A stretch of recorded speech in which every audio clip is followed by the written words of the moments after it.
No, I was totally prepared for this to start streaming. Welcome to Grawlix Nights, the Grawlix Podcast live show. I'm Randy. I'm Melanie. And I'm Jesse. Hey, we have a show for you. We do. Some type of show. Yeah, we got things to talk about. There's been some significant news. But first, how are you two doing? Doing great. I'm good. Now with a good 75% less squeaky chair because I just put together a new chair today. Sweet. Really? I'm on a new chair.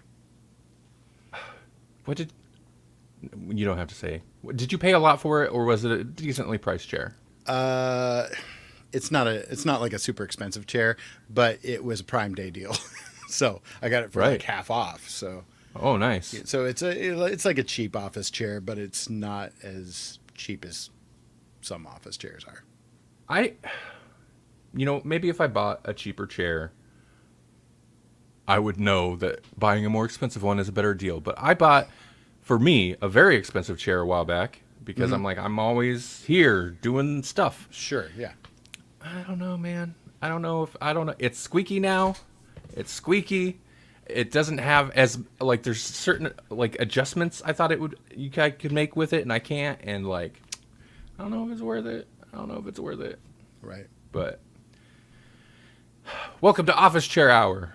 Yeah. It's a horrible rabbit hole. Like, if you fall down that rabbit hole, I spent like weeks researching chairs. I believe it. But well, good. Yeah. What you guys you've been consuming? I'm on top of it today. Can you tell? Mm-hmm. I'm not distracted. No. Okay, here we go. What you guys been consuming anything interesting? Been doing anything? Watching anything? Reading anything? No. Yeah. Go ahead. I have watched all except for the one that's in theater of the Mission Impossible movies. Oh. You're caught up. More or less. We watched them all. So I haven't watched anything else. Just Mission Impossible. And I don't recommend that. And right. I kind of do. It's like the best and worst idea that you can do for your brain. Well. Hey, Paul. Hi, by the way. And I want to get to your first comment, too, but we'll segue with that comment. But finding an office chair for an overly wide individual. They're out there, but they're not going to be cheap. I'm boxed in on this baby, and I did. And I'm just barely flying over the maximum recommended. I'm not flying over it. I'm just south of the maximum recommended static weight. So like this new chair may not be long for this earth. We'll find out. No, that is like a consideration. If you're, as Paul said, overly wide, or if you're heavy, like that definitely limits the options and kind of automatically bumps you into a different price bracket when it comes to shopping for a good chair. Yeah. Yep. Okay, so I'm sorry. You do and don't recommend binging through some Mission Impossible? Yeah. Okay. Partly because like the quality varies so greatly, but it's like watching a John Wick movie. Like, just do it. It's fun. It's dumb. It's so dumb. Right. And awesome. Like, if you could just switch your brain off and be like, that would never work. It's called Mission Impossible. Of course it wouldn't work. Of course that would never happen. But the thing is, should it be Mission Impossible? Because it's happened like 4 or 5 or however many times, so I don't think it's that impossible. Right, yeah. 7. Yeah. The current one is this new one's 7. That's yeah. insane. Right. The best thing, Holly, we were watching it. Like, Holly loves these. That's part of the reason we're doing this. And so he gets hit by a car, and that's my thing with John Wick. It's like, dude could just get hit by a car. And I was like, this is where it came from. This is why we have John Wicks. That kind of thing. And so Holly's like, that's right. Tom Cruise walks so that John Wick could run. That's pretty good. That was pretty good. Paul says binge Mission Impossible and see the effects of plastic surgery in real time. Oh yeah, a little bit, man. You're like, how are you looking younger? That doesn't make any sense. Right. That's how I think. That's how it's that kind of thing that aids to the more out there conspiracy theories that get passed around. Oh yeah. Well, it used to be the dark annals of the internet, but now it's been pretty mainstream for several years. Right.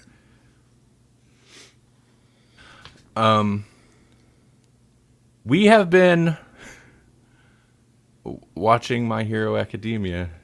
Oh yeah. All right. Forcing it on Melanie. I kind of down that line or that vein. Who was I talking to? Oh, it was one of my kids at martial arts class. Was like, there's like 1,000 something episodes of One Piece. Mm-hmm. Yeah, It's ridiculous. Like what? We're halfway through. Sorry. We're just slightly over halfway through. If it was up to Melanie, did you disclose this on the show before? And I just was like asleep for a second because I think like, so. Holy cow! Like that's got to break some kind of record, doesn't it? Yeah, I'm not sure, but I think I mentioned it. They're up to, I don't know, of the anime, 1,087 episodes or something like that. And I read a thing not long ago said this doesn't matter to a lot of people, but the Funimation dub, which is for anime, like for most foreign stuff, I'll stick with subtitles. But for anime, especially like action anime, if the voice acting is good, I'll switch to the English dub. So we've been watching the English dub, and they've only got they're up to like 1,000 that they have dubbed, but we are on 600 and something, episode 600 and something. Wow. Yeah. Melanie's not happy to me. Are they half an hour long? How are they even able to do that? They're half an hour long. Well, the manga's been running for a long time, like, and the dude is like famously or infamously like a hardcore workaholic. Oh, yeah. I was looking into him a while back, and apparently, I don't know. He's like, he stays at the office, most like all week, if not the weekend. He sleeps there, and I've been. The manga writers and creators, it kind of sounds they've got that like Japanese work ethic, because the Japanese are super hardcore about work, and they work they never see constantly. their families. Yeah, they'll just work endlessly, and a lot of like the Shonen Jump stuff, the stuff that's published in the weekly magazines, which would be My Hero Academia, One Piece, and a bunch of them, Hunter x Hunter. Like, those are weekly installments that just don't take breaks. They rarely ever take breaks, so they're just always going. And in, the case of, I think, One Piece, maybe he's got some assistance, but usually it's like a single creator deal where they write and draw, and pumping out healthy installments every week for a decade plus. It's crazy. One Piece is one of, if not the longest running one. But it's half-hour episodes, but really it's closer to like, it depends. Sometimes it's like 11 minutes of actual new content, and you can tell it's got the anime issue. It's so frustrating to me. Oh, is the anime Dragon Ball Z problem? You can tell when they've run out. Okay. When they've run out, when they're ahead of, and even they just stretch so hard. I get so frustrated with One Piece. It stretches out so hard. And the past several arcs, there's just episodes of people, I feel like the producers are like, okay, we're stretching out, but people won't realize it if everyone's just running all episode. Then it's action. Stuff's happening. It's like, yeah, but we've had like 3 arcs of people running for 11 episodes on end, just running to a place. Right. It's so frustrating to me. It's like a super cut of Doctor Who. They're just running. Right. It's just all hallways all Yeah. the time. It's still good. Melanie's frustrated with me because I desperately need a break, so I've been pushing to not watch it and pushing for My Hero Academia. But we're getting towards the end of what is available for My Hero Academia, so and we'll probably go back to One Piece full time. We actually watched job. something. We did watch something else. We You're watched right. Apostle on Netflix. It's a movie. It's got what's that guy's name? Dan Stevens or something like that. Dan Stevens. Oh, I can't adjust your volume. Sorry. He's No, great. it's okay. You were just a little low. Yeah, it's a horror movie, and it was written and directed by the guy who did the Raid movies, the Raid Redemption and the Raid 2, if you ever saw those. But it's a Netflix movie, or it's picked up by Netflix, and it's got Dan Stevens, who is the guy in the Legion television series, and I thought it was pretty good. It's a weird horror thing. It's at that weird period of time where like stuff was still like very much the way it had been for many thousands of years, but the Industrial Revolution was beginning. So, there's like a steamboat, but then, they have to make their own shoes or something. I don't know, something like that. Right, where there's like, it's a weird combination of like, oh, this is kind of modern, but also not. Yeah. It's like it takes place at like in 1905 or 1904 or something like that, But in like, the middle of the ocean islands somewhere.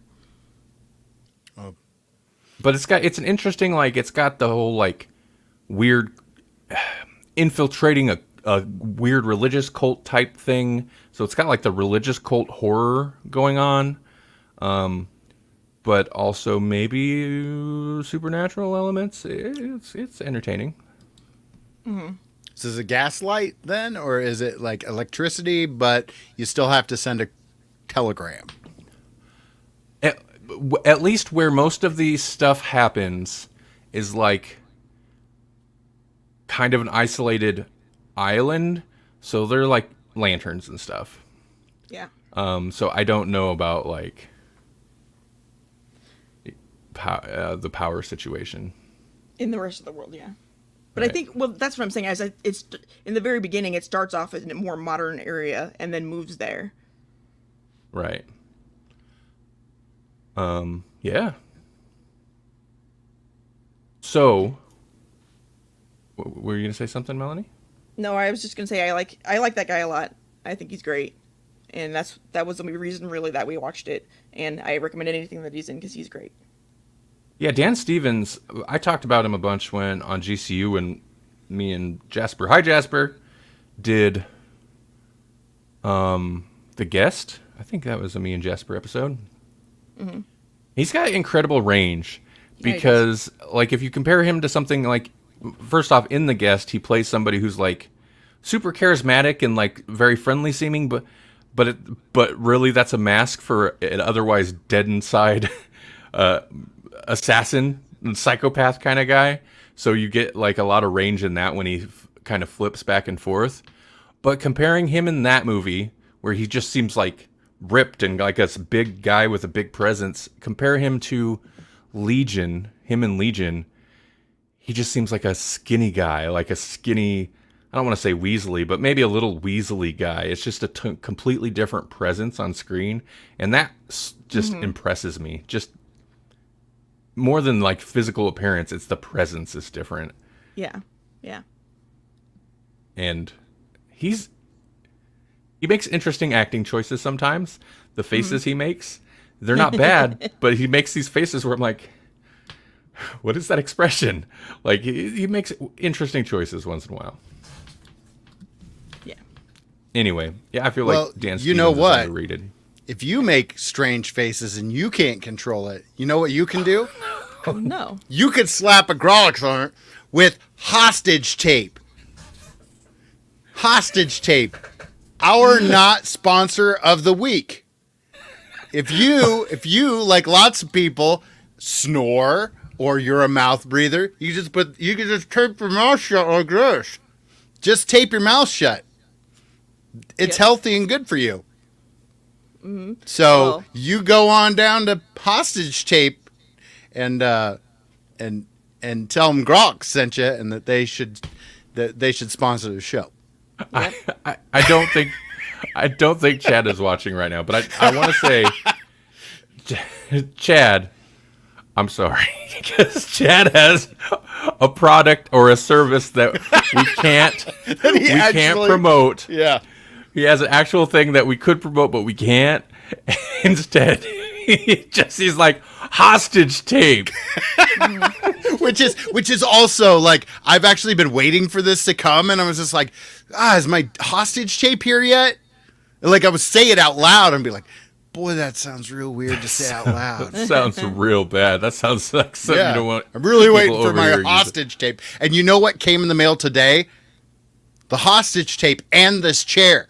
And it was like, boy, I'd hate to be that delivery person. But like, the only thing he's missing is the rope. What's going on here? Yeah. Right. Zip ties work better. Anyway, Right. I would say for that, for the hostage tape, maybe you want to buy it for a loved one. Like, I'm not a mouth breather, but somebody I love is. So, A hostage tape that's such interesting branding. I do. You got to appreciate a company that has a. Their marketing's on bold. point, man. They knew. Beardy guy was going to need special tape for his big old mouth. Anyway, yeah, it's interesting. We should maybe explain, because I didn't know what that was before we move on from it. What its use is outside of hostage situations. Yeah, it's just basically to cover up your mouth while you sleep, so that if you're a mouth breather, you'll breathe through your nose more, and that's better for you through the night. At least that's the working theory behind it. I don't know if it's FDA approved or anything. Right. And it has quite a few little warnings on the back of it that we should maybe heed. Is one of them, don't sleep with your mouth taped shut? Like, don't sleep with your mouth taped shut if your nose is clogged. Don't sleep with your mouth taped shut if your doctor tells you not to. That kind of stuff, yeah. Yeah. So yeah, this is why I think we can only have fake sponsors. This is the way we discuss so these good things. at it. We're good at. I don't know why we don't have real sponsors. It's weird. You're right. I don't know. Video if Paul- games should sponsor us to play video games. Let's do that. That's next week. Next week I'm going to talk about the video game we're playing and not getting paid for. Is it going to be like some Sponsored by THQ Nordic or whatever. right? You just like pick some old Nintendo game or some Genesis, something that's obviously not in production. Oh yeah. Still. Well, Meridian 59. I'm playing that for free. I Can too. Yeah, I just read an article the other day that made me kind of sad, and it was about how many of the old games are just disappearing forever now. Yeah, I just saw that. Yeah. And the only way to even play it is to pirate it or like kit bash it or whatever, because otherwise you can't even play some of these games. Right. Yeah, there's a couple articles. That's like a topic right now. It's kind of a hot topic for whatever reason. And maybe it's from the bigger topic of like physical media, and I think that's kind of partially like the slight collapse / bubble bursting of streaming is maybe getting people thinking about it. But yeah, I seen a headline of something like 89% of all games like you can't legally play. You can't play legally anymore. You just can't get them. You'd have to pirate them if you wanted to play. Like 89% of games? That's crazy. But didn't like Steam drop a few? And it was like, well, that bubble's been waiting to burst for a long time. Oh, that could be. Look at how thick or deep their catalog is. There's, and it's not even for example, I think I mentioned this on the show the other day, like Mortal Kombat 9, maybe even 10, maybe 9. You can't find it. You can't get it. And I think it's because it was whichever one had like Freddy in there and stuff as unlockable characters, and licenses go up, and then so they can't sell it anymore. But that's, yeah, I don't know. That's weird. I don't like it. I don't like it either. Oh, I was reading because I found Mike Flanagan on Threads, and he had commented or shared an article, or somebody shared an article and he commented on it. But basically the article was like, Mike Flanagan used to be anti-piracy and has changed his tune. And he's like, yeah, I'm kind of pro-piracy now because, especially like he signed that exclusive deal with Netflix, and some of, like he's in the rare situation where like the Haunting of Hill House and Bly Manor, like those you can get on physical media, but nothing else that he's released on Netflix through Netflix, you can't get it on Blu-ray or DVD. And he's pushed Netflix for it, and at one point he said they're like, yeah, well, we'll look into it, but then it just never materialized, and ultimately he finally got the answer of like, it's not something we're interested in. Sure. So he's like, I used to be anti-piracy, of course it makes sense, he's a movie director guy. He's like, but I don't know, like with the state of things now, he's like, I own several copies of Midnight Mass, which is one of a series, bootlegged Blu-rays, and they're really nice presentation because that's something I can't necessarily get. So yeah, like I'd pay for this legally, but I can't. Yeah. The dude had to buy pirated copies of his own TV series to own them physically. Like, Right. Yeah. Well, yeah, that's the whole thing. It's not so much you're stealing from. Well, I mean, you are stealing from people, but there's no option to have it yourself without them controlling when you can or can't see it. You know what I mean? yeah, and I that's the crap think part. HBO, Warner Brothers, Discovery or whatever, when Discovery picked them up and just ditched a bunch of crap. Not crap, but like ditched a bunch of stuff, a bunch of shows, good shows. Left several, especially animated series, several showrunners and creators who were like, you can't buy my show or watch it anywhere anymore. And it's not even necessarily old stuff. It's recent stuff. And then Disney Plus started purging stuff that was like, they purged stuff that was less than 6 months old. So, and you can't buy that stuff anywhere. So I think it's definitely that's on top of people's minds, maybe because of that. Mm-hmm. And they're closing down Cartoon Network. I mean, it's not Disney, but yeah. Right. Basically they're shutting down the Office or the whatever that has been Cartoon Network since 2000. Yeah, but they're folding Cartoon Network into whatever, so it won't be Cartoon Network anymore. I feel like they kind of started that a little while ago. Maybe they're What just about Adult Swim? Will Adult Swim still be an imprint somewhere, or? I don't know. I think so. I think so. I mean, but I think that's just it. Adult Swim was always kind of just an imprint. It was because it was part of Cartoon Network. But I feel like it's all just imprints now. They're not really. They're just become maybe a label or whatever. Yeah. Yes. Paul's really on it. So we'll move to that. Purge it means no residuals, Paul says. Paul also says, I fully support the strike. However, the effects are farther reaching than I thought. I've been getting guest postponements all day. Yeah, because Paul on his podcast often interviews actors and stuff. Actors and writers and just creators in general. They can't do anything promoting, basically promoting projects. They can't promote their projects if they're, official, whatever. So, the writer strike's been going on, as we know. Mm-hmm. But the actor strike, the actors have started now. The SAG after or whatever. Yeah. They decided to go on strike, which means Hollywood is essentially shut down right now. What are they striking for? Are they just striking in support of the Writers Guild? Not, I mean, I probably a little bit, but not necessarily. So I was reading a bit about it. I'm going to pull up some information here. Also, I didn't know Fran Drescher is the president of SAG-AFTRA, which I didn't realize. I was like, the nanny? Really? Okay. So apparently they've been bargaining with the Alliance of Motion Picture and Television Producers, those are the studios, for more than 4 weeks. And the studios are just not willing to budge on things. But let's see. Boy, they got a uphill battle here, man. You're not going to budge. Now your writers and your actors are like, we're not coming to work. Mm-hmm. The studios are. We'll get into the story from a couple days ago. Ooh, the studios, man. Okay, so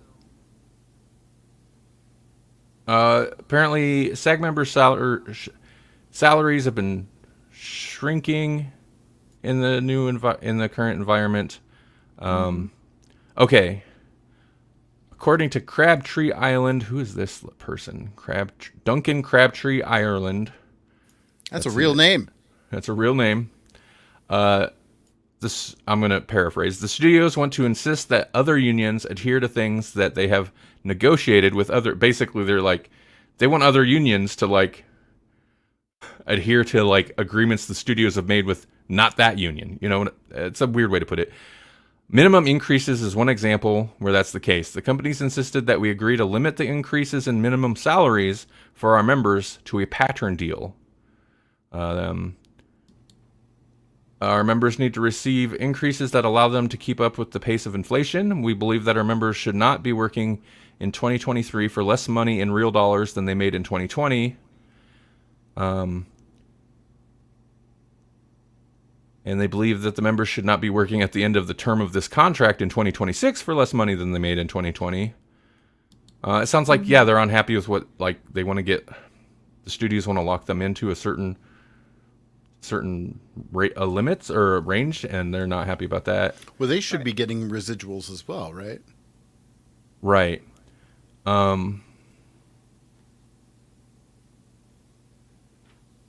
This one I thought, okay, so I'm not super clear on everything, but here's something I did find interesting because of the AI, of course.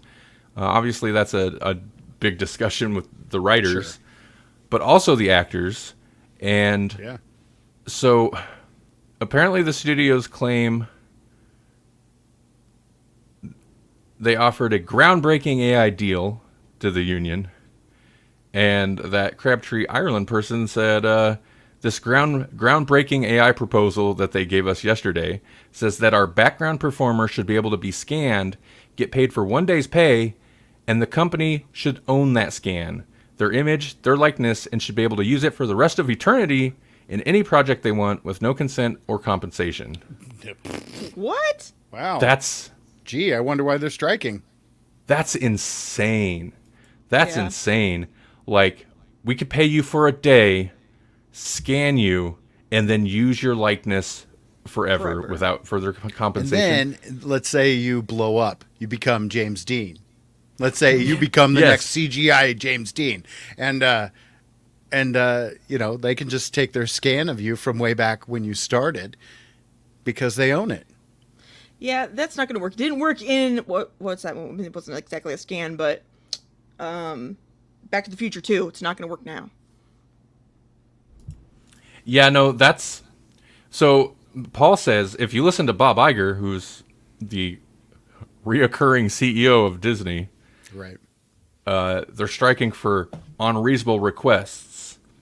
But basically, they want full disclaimer on streaming numbers, long-term AI protection, better money, and healthcare, which Paul says seems pretty reasonable. They don't want to get burned like they did with the TV deal years ago. They want to make sure the verbiage is 100% cut and dry. Yeah, that's my biggest concern. If I ever had I've never had to really worry about it much. I've only signed 1 or 2 contracts, but besides online ones, but the wording, if you're not careful, little words can be misconstrued and changed to completely, gut whatever you thought you were signing. I hate that. This is a slightly off topic, but not really. When I worked at Napa Auto Parts years ago, they had everyone sign a likeness release form, like so they could use your likeness. And I remember you saying something about that because that's I didn't a bizarre sign thing. it. Yeah. Yeah, I was like, I was a delivery driver. Why do you need to be able to use my likeness for any purpose you deem? Right. No, I'm an hourly employee. Doesn't mean you own my image. Like, I wonder weird. if that's because people would like blow up on social media in their side hustle, and it's like, well, we own your likeness. Could be. I thought it was so weird. And everybody, they don't care. They just sign it. I was like, I ain't signing that. I would just assume it was because they might run around with a camera to make commercials, and if you happen to be in it, they're going to use it without your consent. Or that would be your consent, I suppose. Oh, yeah. That's probably it. Or any images they take, pictures they take at work, they can use for whatever materials. But then they should have worded it that way, like instead of a likeness thing, a social media release. Right. I agree. Wording. So yeah, I haven't found a super comprehensive list like what we've discussed for the writers in the past, but so they're striking, which, like I said, essentially shuts down Hollywood. Now it's interesting. There is a pretty definitive list. I don't know if I bookmarked it of what they can't do, and this is where it impacts people like Paul, or if we don't really pursue interviews that much. In fact, there's been a couple interview requests I've ignored that I kind of regret. But last time we did an interview on the live stream, I was like, I don't know if I feel real good about how that went. So we'll just avoid interviews for a while. Anyway, how this potentially impacts, podcasters who aren't necessarily part of the system, but maybe on the fringes like us. They cannot, actors or whoever, if they're like doing the podcast rounds or press junket or whatever to promote a thing, they can't do that. They can't promote anything. They can go on podcasts, but they can't promote like any of the projects, past, present, or future, related to basically anything related to the studios. And I feel like if you're a member of the union, almost all your work's going to be related to that stuff. Like, they have weird stipulations, but... Mm-hmm. So, like, how does that impact stuff like, say, Deadpool 3, which went into production and we've got set photographs? Like, is this going to shut it down? It would have to shut it down, I would think, yeah. I would think it would so have to too. shut it down. Mm-hmm. Well, like, Barbie, the Barbie movie, which apparently is doing gangbusters, or will be doing gangbusters, is people are just talking. It's the Barbenheimer thing is so fascinating. Right. Like, which movie did you go to? Did you go to Barbie? Did you go to Oppenheimer? Did you go to both? Well, they had to, I'm supposed to go to both. All right. Really? It's so funny. I seen an article. I didn't set it aside to talk about, but like AMC Theaters is like 40,000 people have reserved a double feature tickets for Barbie and like, so that as a double feature incredible. Is a thing. Yeah. People are buying tickets to see both back to back. Uh-huh. Yeah, what way would you want that to go? Would you want to start with Oppenheimer and end with Barbie? I feel like you'd have a better evening. They're both like existential crisis. I don't know. I don't know. I'm supposed to go Barbie and then Oppenheimer, and that's because the girls are going to Barbie and then they're going home, and me and Gabe are going to the other one. So you're going to do the back-to-back double feature. Interesting. Yep. I mean, it is, I don't know. I guess that's fun because Barbie's just like, the thematics aside, like theme aside, pink color overload. Yeah. And then Oppenheimer's black and white. And from what I understand, a rather devastating movie. Right. Okay, cool.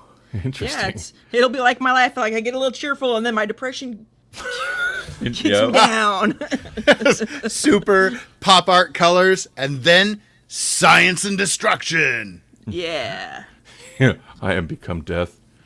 I'm goth now. Once in a great while, and I looked it up not long ago just because the movie's been in. I have to look up that clip of him doing that quote, and dude, it's like it's not even 1,000-yard stare. He's staring into the abyss. Anyway, He's coloring. He's staring into the color from space. Color out of space. right.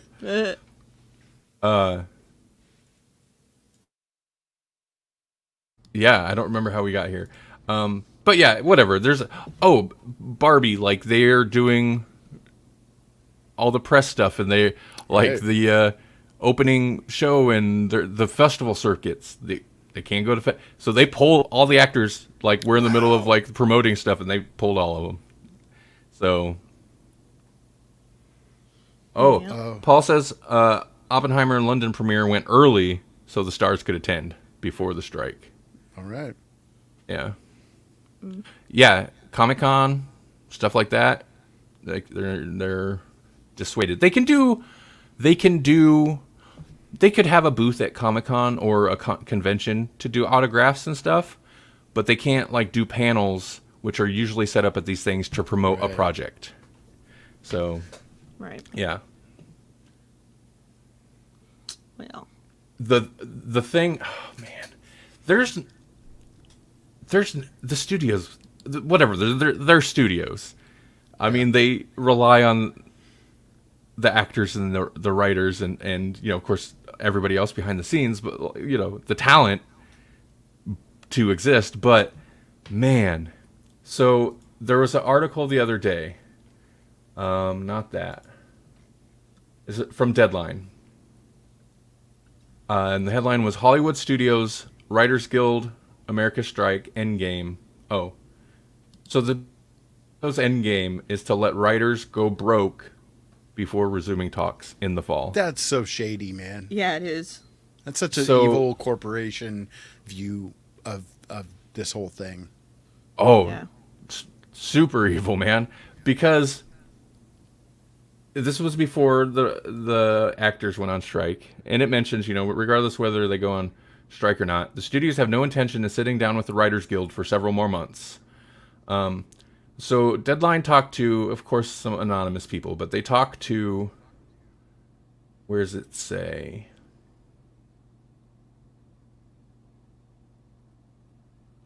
Like an Anonymous. executive, Yeah. or like there's assistants that are sneaky. No, they talked to an executive. Okay. Some Hollywood executive.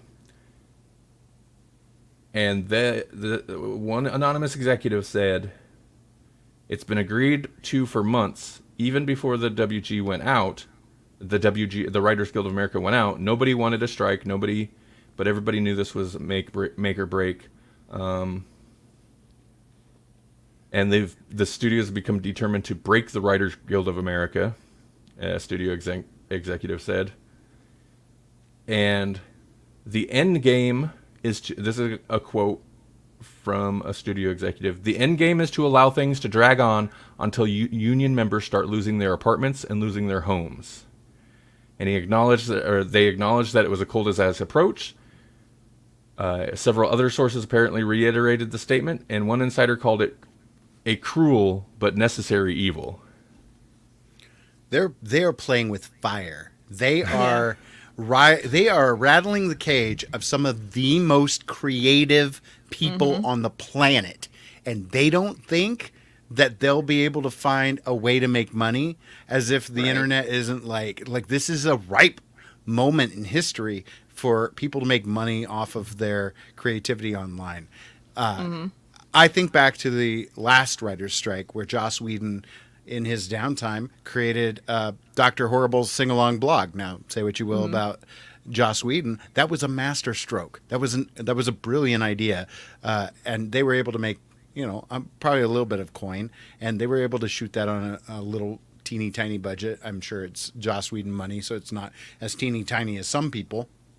But now the technology is there, that these writers, if they are hard pressed, they'll just make stuff for the internet and they'll get paid Exactly. via Patreon. I wonder, right? Yeah, I wonder how it works because I know the unions have, and I was always kind of curious about that Whedon thing on that first strike, but there are stipulations with the unions. Like, I guess it depends on the size of the project. Sorry, I'm getting some weird feedback here. There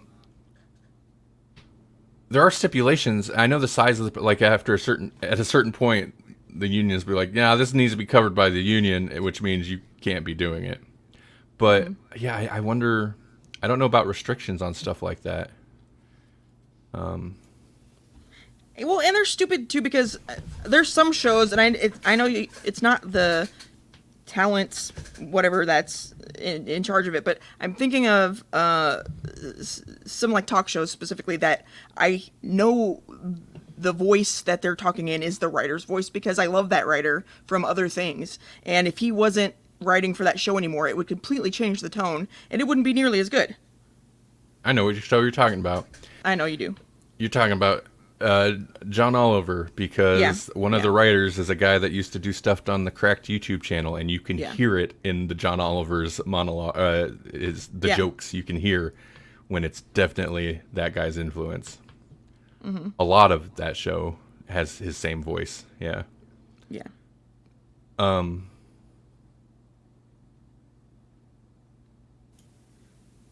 Paul says you can also use fake names. Not saying it happens, but wink, wink, nudge, nudge. Yeah, that's just such a bad look. Like, I don't. Yeah. And now that, I mean, nobody pays attention to the news, I guess, but if people know that now, people are, less likely to go see a movie or, whatever, knowing that was their plan the whole time. Well, I think the way with streaming service, with the streaming bubble bursting and economy in the situation it's in, and coming out of the last few years, which were weird since 2020, I could see that strengthening the studio's resolve to stick to their guns. Sure. But likewise, probably same for the writers and the actors, the unions. Yeah. They know what it's I like to not work too. Yeah.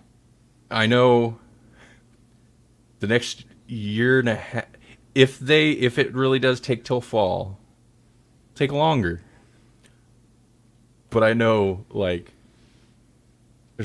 reality TV's gonna blow up again, like more so than it was, and it's gonna get real thin on interesting stuff coming out in the next year and a half to 2 years potentially. Does it feel like media is covering this as big? Because when the last writer's strike hit, it felt like a big deal. Right. Yeah, I don't know. I don't know about. I'm not really sure what's considered like mainstream media outlets. I guess maybe cable news stuff, but I was on Twitter or Threads. I think it was maybe Twitter. I don't remember which one. Earlier today, and this article, or like articles about the writer's strike, was like there was like 7 in a row that was just people sharing the articles about the writer's strike. So I'm not sure how big a like news item this is for normies, for regular people. For the kind of, what, it actually really makes sense now. Warner Brothers Discovery purging like the higher budget prestige scripted shows and being like, now you can get all of our crap Discovery reality shows. Yeah. Okay, now I get it. Yeah. I'm glad I canceled that. Because people going to be living off their residuals. Yeah, I don't have anything else to say about the strikes. You guys want to talk about Threads for half a second? Okay, yeah. I'll listen, but So Threads, we talked about it last week because it was brand new. Right. Shiny, brand new. Randy loved him some Twitter, but Twitter is a horrible place. And Right. so I was hoping Threads would be the new Twitter. And so was a lot of people because they kind of broke records with 100 million app downloads in Yeah. the first like 3 days or something, which is crazy. It's only been just a week, just over a week since it launched.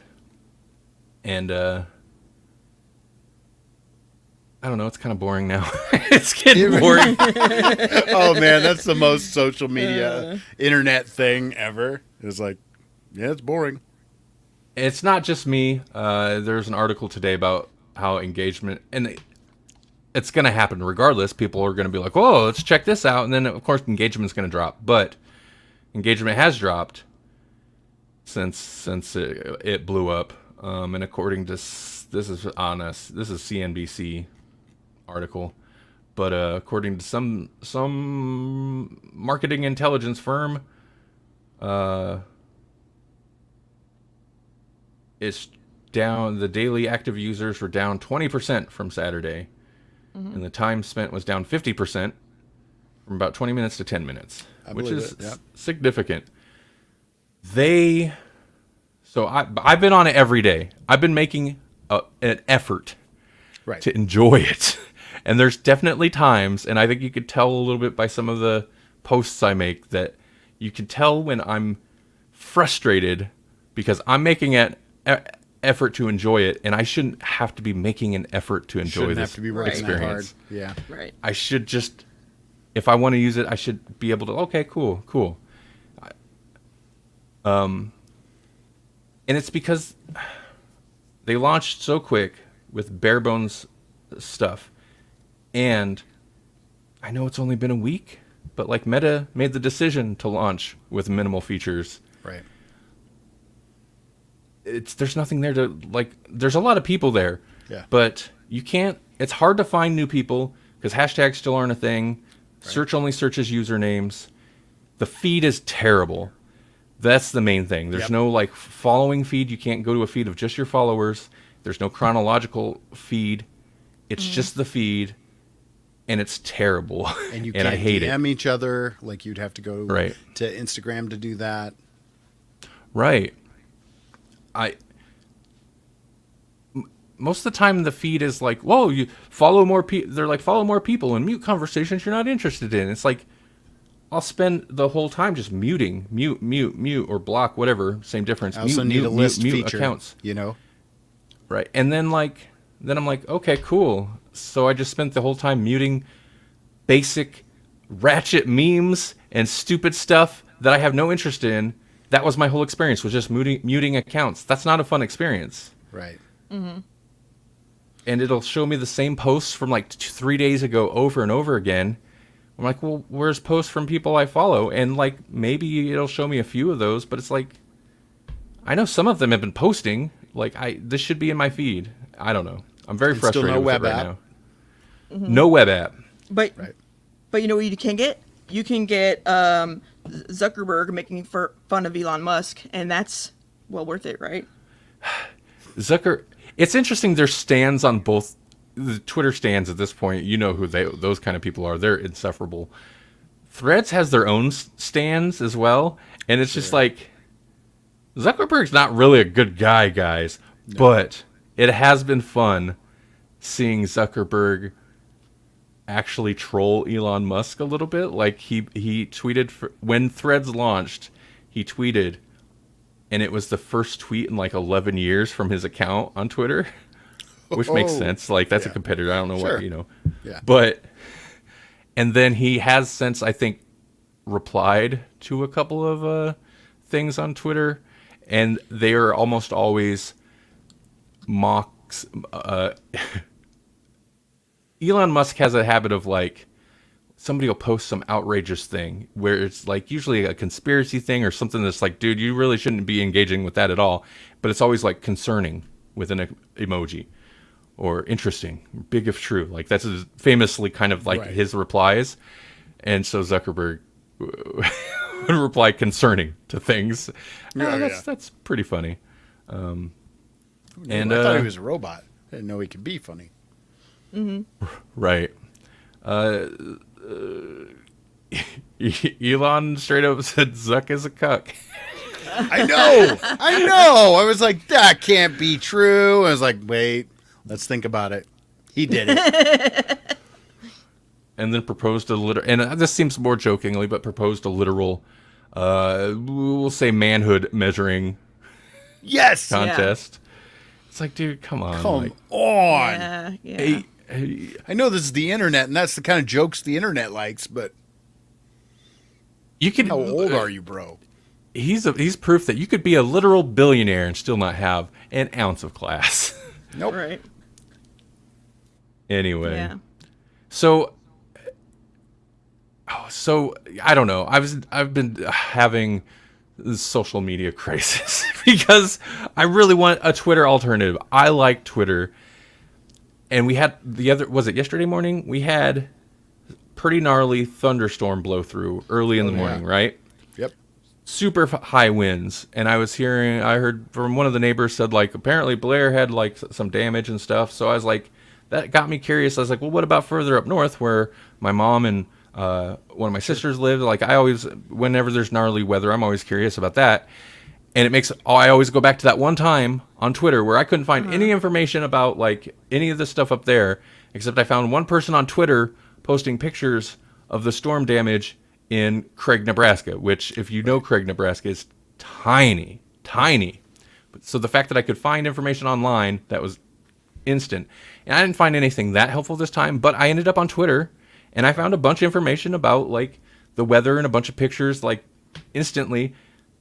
The news didn't WWT, they didn't have nothing, like, you know, it's right. Just, and it just made me realize like that's like functionality and user base. That's all we need.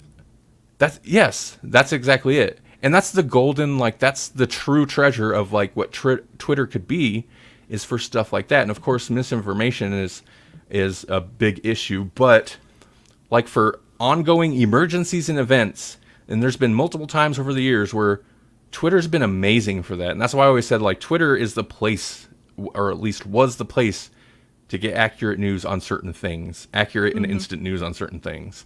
Yeah. Nothing had Twitter beat. And so after the storm, I was like, I don't know that Threads can ever be that. It has to have the functionality, like you said, and the user base. The user base is important. We're in a tiny little town here. It's not far outside of Omaha, but we're in a tiny little town. The fire department right across the street has a Twitter account. Like, that's incredible. So, right. I don't know. It's amazing. They need anyway. They need to get on the ball. I know it's only been a week.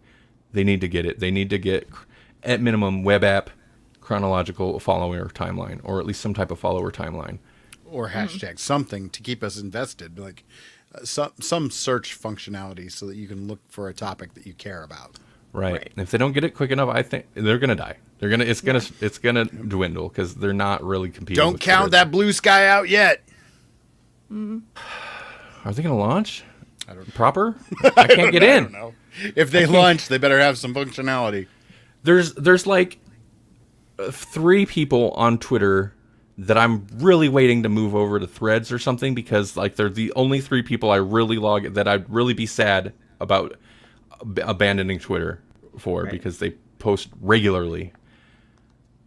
And so I'll check in on them and like see if they post anything about a Threads account or anything, see if they moved over there. And one of them has a blue sky thing in their handle now, and I'm just like, no, I can't go. They won't let me in. Oh,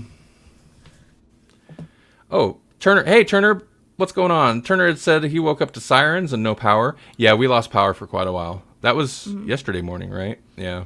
Yeah, but I didn't wake up to it. I was outside and watched this stuff roll in. It was pretty cool. She was outside taking pictures, and you tell the story. Yeah, well, that's it. I was outside and that's not it. I was outside. Okay. I was outside. I was smoking. Sorry. that I do. And then I saw a big cloud forming, so I was like, oh cool, let me go take some pictures. So I walked out to the field and started taking pictures, and it was like the clouds in front of it started getting pushed like waves farther and farther, and I was like, you were whoa, like, that's nope. crazy. And then the wind came, and I was like, woo, this stuff's gonna blow me away. So I come in the house, and then a branch fell like right next to me, and I was like, yeah, let's get inside. Oh, It's a big branch. It's pretty And big, yeah. I think the wind here, that first gust, it was insane. It was like 70 miles per hour or something. Like, that could actually blow you down the street. Yeah, well, I mean, it blew my outfit almost off, so. Such a like 80s movie thing. The storm hits and it's just like whoop, woo. Sorry. right. Yeah. I was having a meta crisis. Meta crisis. I That's don't how like you get meta. Donna doctors, you know. It's true. It's true. All right, man. If only there was something amazing we could end on. There we go. There is, always. One amazing thing is fungus that I was looking at because I miss The Last of Us. And I would just wanted to say that, you know, there are already some fungus. They may not make you a zombie, but that like the warm weather. And one of those is coccidia. I can't say it. Let's just call it cocci because that's what they call it for short. But it lives in the desert in the southwest U.S. and northern Mexico, and then a few other parts of the western hemisphere that are arid. So it's in the soil. It lives in the soil, and when it gets disrupted by people or other animals, it will float up into the air and release spores that mammals breathe in. We're a part of its life cycle. And then most of the time, the spores just stay dormant inside of whatever creature until they die. And then when they die, they feed on its body and then return to the soil that way.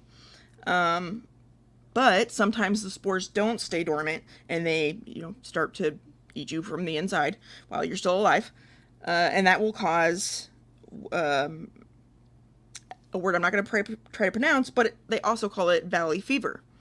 And valley fever is difficult to diagnose and has symptoms similar to pneumonia, but it oftentimes is confused with either pneumonia or lung cancer because it kind of shows up as both. So it takes a really long time to catch it. And, again, it's only like 5 to 10% of cases get the complications, but they can get complications. It can become chronic and you can get lesions in your lungs and stuff. And then 1% ends in death, usually because of meningitis, but there's other things too. So that doesn't seem like a whole lot. And especially, the fungus has been around for millennia, so it's not like a new thing that's happening. But the temperatures are rising, and more of the United States is getting arid, and in other parts of the world too. So its range is expanding, and researchers say it will more than double by 2095. And it's not just the range that, the range that it is in, the case numbers are rising too because places are getting more populated. So from, 8,232 in 2014, it went to 20,003 cases in 2019. So it's more than double already right there. And those are just the reported cases. There's no requirements for reporting, and places like Texas don't report at all. So the numbers are, they guess 15 to 30% higher than that. And including the 200 people a year that die from it that are reported, that's probably higher. And so I just wanted to scare everybody. Climate change is coming, and it's gonna kill us all. The fungus is gonna kill us all. I mean, The Last of Us was right with how they set that up, but I was gonna say that's not amazing. that's a you're just trying to horrify people. Not in a good way. Yeah. So it's just gonna eat us, though, right? It's just like we'll be walking around doing our thing, but it'll still just be eating us. Well, no, not most of the time it doesn't. Most of the time it just stays there, just hanging out until you die, and then it eats you. Most of the time. Oh, okay. Yeah, it's just that. When I die, go for it. Right. There are other creatures going to be eating me too, so I guess. Yeah, I kind of wanted to be put into one of those little mushroom casket things anyway. So. Right, there you go. Hey, before we jump out, next week, no show. No show. Mm-hmm. No show next week. I'll be a no-show for sure. Yeah. Jesse's got stuff to do. So then the week after that, we'll do our Dr. Donna segment. Yep. And this one, we're going to be doing an audio. Yeah. I had to beat Turner to the usual thing this week. Yeah. He didn't hit me with it for once, so I felt like I had to. Mm-hmm. Well, hey. Hey. Jesse, you got anything interesting coming up you want to mention? Just hostage tape. Oh, God. Jesse will be taking hostages. That's why I'm gonna try that out. Tonight's night one of hostage tape. I'm gonna slap a Grawlix hostage tape on it. Absolutely has no reason why there won't be a show next week. That's right. This has no connection to it. What was there something coming up? The only thing I can think of is that since Paul's in the chat tonight, he's been helping behind the scenes with Grand Mini Fest, which is coming up, I believe in the fall. So take a look at their Facebook page. I believe they're mostly on Facebook. It's in Grand Island. That's why it's called Grand. Yeah, that's what Fest or whatever. Yeah, and so yeah. I did the first Grand. It was called a Minicon, and it was a lot of fun. And it takes place in the actual theater. That's one of the things that I think is kind of cool about it. The Grand Minicon or Grand Comic Con, Grand Comic Fest, whatever it's called now, is part. It's like a PR wing of the Grand Theater in downtown Grand Island. So, yeah, check it out. Sounds grand. Every time I go to Grand Island, like a tornado hits or something bad happens, so I'll stay away. One of my favorite things to do in Grand Island is there's Wave Pizza downtown, and it's got a literal, like a shark coming out of the sign, and the pizza inside is all like super. It's like very surf and turf-esque. Like I had a pizza that had like shrimp on it and stuff. It was awesome. It was really good. So, interesting. I don't remember what it was about it, but like it was good, and I was like, "Wow, I like surf and turf pizza." Wow, nasty. Here I am pimping the Grand Minicon, and Paul's there in the chat saying it's a grand pain in the butt. But he agrees with you. Wave Pizza is amazing. It is amazing. You can have it. They could be our sponsor. Wave Pizza, get in touch. Right. Send us some talking points. What do you want people to know? Yeah. We will take payment in pizza. Ooh, dude, I would. Yeah. Melanie will trash talk your surf and turf. Oh, we're gonna style. Oh yeah.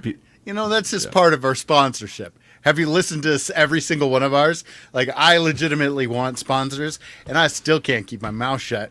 And that's why I need hostage truth. That's why we don't do the talking, the StreamYard, ad reads or whatever in person, because they are just Nope. I don't think StreamYard's keeping super close check, but I think they'd be unhappy. So, once in a while, I'll play the video or I'll put text in the description of the video. Read the copy.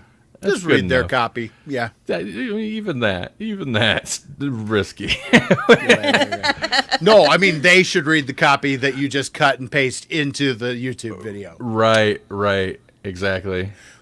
We love StreamYard. That's why we use this service. It's the only service we've used in a long time. Yeah. It's but true. Also, no. But also, we got bad blood. I went straight up Swifty on y'all. You don't know. Wow. Wow. We trash sponsors and viewers. It's the Grawlix way. Listen, Grawlix way. if you want to give us your attention or your money, we will trash talk you, but we appreciate you. You won't know it, but we do. Well, to be fair, we trash everything. We trash every review we do. We trash talk anything we consume. Yeah. So And just like usual, you know, like the most interesting part of the show is when we're like ready to leave. That's when we get excited and That's animated. when we get all animated. We're like, oh, we're almost done. Woo! Let's go out with a burst of Home stretch. amazing energy and flurry. we gotta start drinking the caffeine a little earlier, I think, before it kicks in on time. Yeah. Right. I don't have a Monster tonight, but I had one earlier today. Usually I'm drinking a Monster during one of these. That's not smart, because then it kicks in at the end. Yeah. You gotta you drink can't it, take a sleep. nap, and then do it. The nap is the key. I don't dig that like caffeine nap idea. I understand it where you're supposed to like drink a cup of coffee or something, then take a nap. And the idea is then it kicks in, and then you wake up and you're like, I'm caffeinated. No, well, it gets it's because the sleep drug that your brain makes is the same, or fits the same way as caffeine. So you gotta sleep to get rid of the rest of that till it eats it up, and then the caffeine kicks in. Otherwise, you gotta get through that sleepy stuff first. It sounds like a dangerous game. Well, I mean, Right. you know, you shouldn't do it every day. That's for sure. This is how we get fungus up in our brains driving us. I don't know how. I see. There's a trailer for. They're making a Wonka movie. There's a trailer for it out. It's Wonka, and it's about like Wonka, Willy Wonka. Oh, like getting his rise start. to power. It looked terrible. I mean, it did look terrible. The concept though is terrible. I don't want that. It's the Great and Powerful Oz. Remember that movie? No, because nobody went and saw it. Right. That was the Sam Raimi joint. Even Right. man. There were good people involved in that. Nobody cared. Characters like that, like the mysterious, especially Wonka, mysterious, kind of seedy.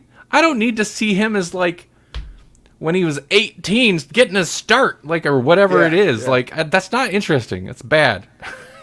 Then you hold a contest so that people can come into your factory so that you can kill them off one by one with your candy. Right. He's a murderer. He Unless is. they're- He's unless like they're Sweeney going- Todd with sugar. I was about to say, unless they're going Sweeney Todd with it, I'm not interested. And even then, I'm not sure I'm interested.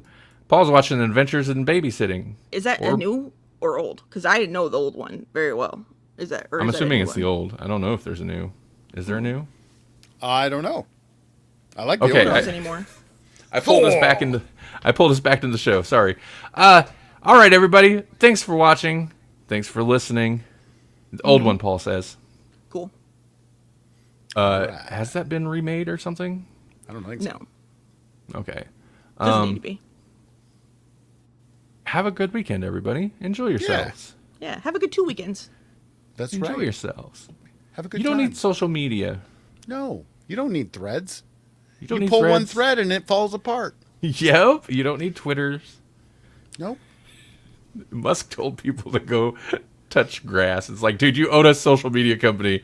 That's against your interest, but whatever. Right. He's also gonna. You know what? I could keep going. Nope. Yep. Bye, everybody. Bye.